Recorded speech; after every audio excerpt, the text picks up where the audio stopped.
Double orderan 150 biji risoles dan kukerjakan sendiri. Assalamualaikum. Hai guys, yuk ikut aku cara pembuatan risoles 150 biji dan bagaimana cara pembagian waktunya. Siapa sih yang udah gak asing sama makanan yang satu ini? Yang rasanya gurih dan mantap ini dikasih cabai ataupun saus. Enak banget ya teman-teman. Yang pertama aku lakuin adalah mengupas kentang dan wortel nih pastinya. Karena sebelum mengupas kita harus rendam dulu pakai air. Ada yang tahu kenapa sih? Karena yang terjadi ketika kentang dan wortel yang setelah kita kupas akan merubah warnanya cepat banget jadi gelap ya teman-teman kalau tanpa kita rendam dengan air. Kayaknya udah siap aja nih kentang sama wortelnya mau berenang. Karena aku nggak mau kerja 2 kali, aku persiapkan nih tempatnya untuk wadah kulit yang kita buang nanti. Oke, yuk kita lanjut, kita kupas kentangnya. Sebenarnya ada yang lebih yang efektif ya teman-teman, pakai pisau yang khusus buat untuk mengupas kentang itu. Karena aku nggak punya ya oke lah aku pakai yang pisau seperti ini.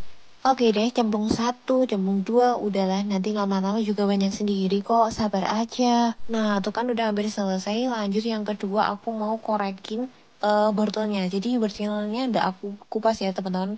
Ini cukup dikerat-kerat aja seperti ini. Oke, dan untuk rincian per kilonya ini aku beli kentang sekitar 2 kilo atau 3 kiloan. Ini untuk wortelnya setengah kilo aja nggak apa-apa sebenarnya teman-teman. Ini kalau nggak salah aku 1 kilo, aku juga udah lupa karena ngeditnya itu udah lama banget. Selanjutnya tawanan legendaris aku udah keluar nih, waktunya untuk potong-motong nih. Jadi teman-teman ada 2 opsi sebenarnya untuk wortelnya sendiri. Ada yang bisa di blender kasar ataupun diiris atau dicincang kotak-kotak seperti ini. Itu tergantung teman-teman ya. Oke, lanjut potong dadu yang kecil-kecil ya teman-teman, seperti ini. Nah, BTW, kenapa sih kalau buat risol itu yang lama adalah proses potong-potong? Ya itu emang seninya di situ teman-teman.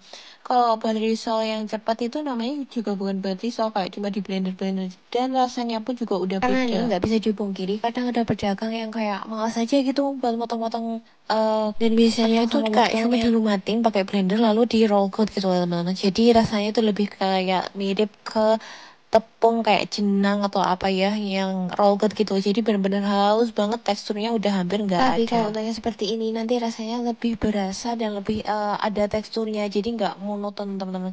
Karena kulitnya sendiri kan udah polos. Jadi dalamnya itu harus ada kayak apa ya, kasar-kasarnya antara kentang sama wortelnya. Oke, kentang udah aku potong dadu dan waktunya cemplung-cemplung. Ini kembali ke baskomnya tadi ya teman-teman yang udah aku isi air, dan tujuannya adalah agar warnanya tidak menghitam. Kalau teman-teman di rumah ada yang hobi nggak sih potong-memotong sayur seperti ini, atau kadang nggak mood, atau kadang jadi mood banget, jadi bersemangat banget buat motong-motong sayur dan buah potong-memotong sudah, kita sisihkan terlebih dahulu. Dan untuk kulit risol ini bahannya cukup sangat sederhana dan nggak banyak-banyak banget ya teman-teman. Kalau satu resepnya itu kok aku pakai setengah kilo tepung terigu dan 1 telur. Itu aku kasih garam sama masako 1 aja dan garamnya secukupnya.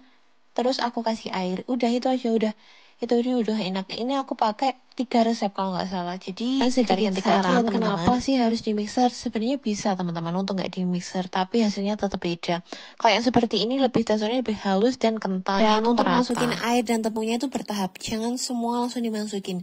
Jadi sedikit demi sedikit untuk mencampur dan nanti agar bisa rata itu teman-teman. Nggak ada yang bergelindir, nggak ada yang apa ya masih cair itu nggak ada, harus bertahap. Ini sedikit-sedikit aku masukkan terigu sama air. Oke. Adonan udah hampir selesai dan ini aku diamkan sekitar 1-2 jam. Ini aku tambah air karena masih sedikit kental. Untuk airnya secukupnya ya teman-teman.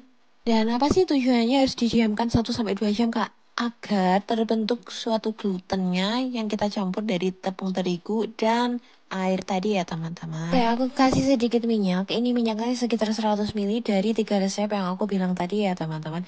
Ini gunanya minyak adalah untuk melenturkan teksturnya nanti agar tidak gampang pecah dan tidak gampang robek pastinya.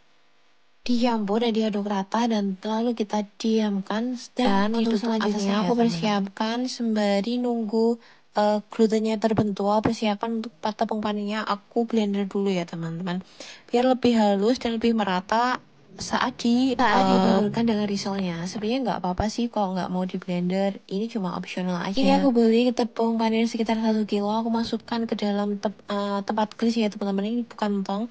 Aku lanjutkan sampai dia benar-benar habis dan kembali lagi ke adonan, ternyata sudah cantik banget udah kayak apa ya, Oke, menur kembali ke namanya isi atau yang apa tadi. sih. Isi yang tadi kan sudah aku sisihkan, kentang dan wortelnya udah potong dadu. Ini aku lanjut buat menumis bumbunya. Pokoknya lupa nggak di video kan apa bumbunya. Kalau ini aku sepilih ya teman-teman, bumbunya cuma bawang merah, bawang putih, merica sedikit sama masako. Ini banyak kan dikasih gula sama masakonya. Jadi untuk Agar pembagian waktunya, rasanya kalau lebih strong. Ada yang buat risol, sebaiknya dilakukan pembuatan risol tuh 2 hari atau 3 pada hari tujuannya sebelum apa? hari H. Nanti risol yang sudah kita baluri dengan tepung panis harus dimasukkan dalam freezer agar nanti kalau digoreng tidak gampang copot atau tidak gampang lepas panirnya dari risolnya teman-teman. Dulu ini yang wortelnya dan yang kentang nanti yang kedua setelah ini Oke, kalau udah lunak masuk kita teman-teman. gongseng-gongseng, Jeng kita kita aduk wortel rata sama biar lebih kentangnya. tercampur dengan bumbunya. Oke, dan kapan nih kita masukin kentang? Ini kalau sudah setengah matang ya teman-teman. Jangan masih keras lalu kita masukkan kentang karena kentang itu lebih cepat. Dan Gampang. oke, Kita persatukan lagi nih dengan masaknya. teman yang satunya kentangnya udah mau masuk aja. Nah tuh kan udah Dan untuk udah masalah nggak berasa selera, ini nih sebenarnya kentang untuk sama dalamnya. wortelnya. Risol sebenarnya harus sedikit agak manis ya teman-teman dari isinya karena apa itu ciri khasnya seperti itu, manis gurih dan lebih strong daripada rasa kulitnya. Ini aku buat lebih manis dari Dan biasanya. Udah hampir matang aja nih, ini mau aku angkat dan aku sisihkan terlebih dahulu ya teman-teman. Untuk isiannya risol tadi bisa sedikit dicampur dengan pengental ya teman-teman, dia itu dari terigu sama air tapi aku nggak pakai karena agar lebih awet aja Dan nanti risolnya. kembali ke adonan yang udah kita cuekin Tadi kan kasihan cuma Nah, dicuekin. ini aku buat kulitnya sampai adonannya semua habis dan dimasukkan agar saat nanti terbentuk benar-benar panas ya, jaring-jaringnya dan teman-teman. sedikit lebih elastis adonannya. Jadi saat dituang terdengar suara seperti ini nih. Itu tanda kalau kulitnya akan sempurna. Oke teman-teman, kita habiskan adonan kulitnya dan lanjut ini untuk yang kedua kita buat adonan pencelup sama adonan perekat ya.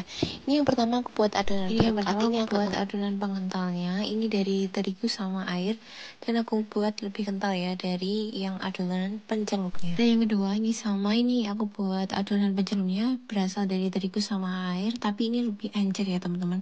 Jadi untuk mengganti telur saat pencelupan sebelum dikasih panir. Nah ini aku buat seperti ini agak sedikit ancer aja nggak apa-apa. Oke, semuanya udah nangkring, kulit sudah ada, isian udah ada, adonan perekat sudah ada, dan adonan pencelup pun sudah ada. Semua udah siap, giliran kita lipat nih. Dan untuk cara melipatnya sama seperti kita melipat dadar gulung ya teman-teman. Cuma dilipat, kita taruh di depan untuk isinya, kita lipat kanan kiri dan kita gulung seperti itu dan kita kasih adonan perekat yang lebih kental tadi ya teman-teman, yang aku bilang tadi yang lebih kental.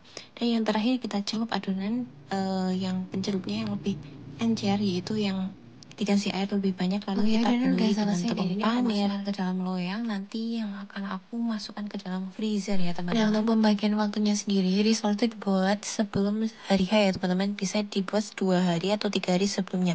Jadi pastikan 1 hari sebelum penggorengan itu dia masih di freezer.